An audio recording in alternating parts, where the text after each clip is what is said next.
Truth hurts, but it doesn't harm. Amen? Ang mga pastor, tanang pastor, why authority gikas Ginoo? Putol. Uy. Putol. Iglesia ni Cristo. 1914. Atras ka. 1913. Why Iglesia ni Cristo? Kung Iglesia ni Cristo makaluwas, hindi, 1913, wa pa'y naluwas. Kay paabuton jud si Felix Manalo. Ang huling sugo. So po nang huling sugo nga nahuli man. Si Eli Soriano, 1984 naman siguro dating daan. So 1983, wapay dating daan. Una nga, ang mga pastor, mga kaigsunan, why authority? Maubitaw ng ang ilang doktrina, human nila kapanalangini ang pan, simbolo ra ang lawas ni Kristo. Ganong simbolo man na.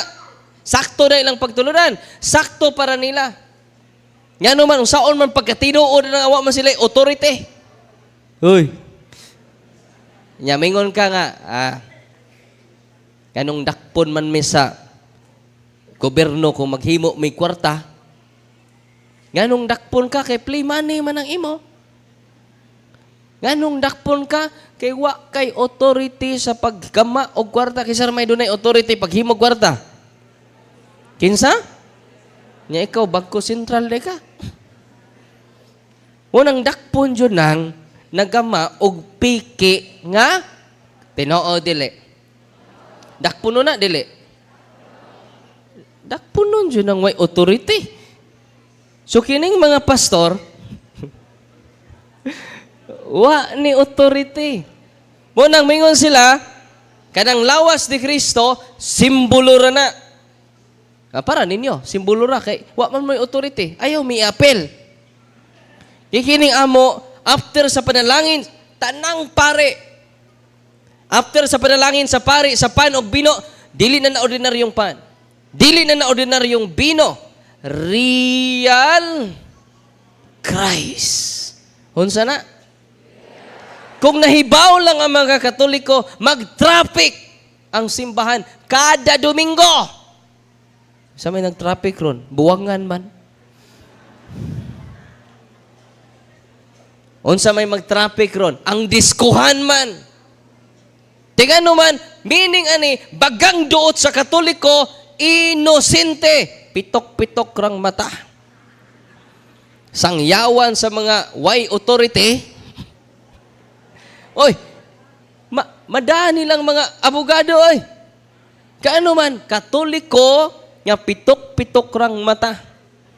Tinuod, dili. Muna'y kalainan. After sa panalangin ni Father Jose, Father Wendell, kanang naasa tabernacle, dili na ordinaryo, oy. Si Kristo na. Unsa may gingon ni Kristo, ako ang pan, nga gikan sa langit. Unsa iyang gingon? Ako ang pan, nga gikan sa langit. Ug ang pan nga akong ihatag kaninyo, mao ang akong unod. Ang ipainom ko kaninyo, mao ang akong dugo. Nya ikaw nga, nanay ka, di nimo dadon imo mga anak, nga makakaon o makadawat ni Kristo. Kaya nga akong unod, tinuod niya kalanon. Ang akong dugo, tinuod nga ilimnon, alang sa kinabuhi sa kalibutan. Kung sa may naitabo na to, busy man ta. Inimba ta ron? Busy. Hindi ko ganahan sa pari. Ari na ko spikas parokya, Brad. By the way, ang inyong gianha sa simbahan, dili pare, dili obispo, dili kardinal. Ang inyong gianha sa simbahan, ang pan sa kinabuhi. Kung sa may naitabo na to, giuna na to ang panginabuhi. Gikalimta na to ang pan sa kinabuhi. Unsay naitabo? Gipangkabuhi. Tinoo dili. Giuna na to ang mga butang. Unsay naitabo? Gikalimta na to ang tag-iya sa butang. Unsay naitabo? Wa na ta mahimutang. Nga naman, napuno na tas mga utang.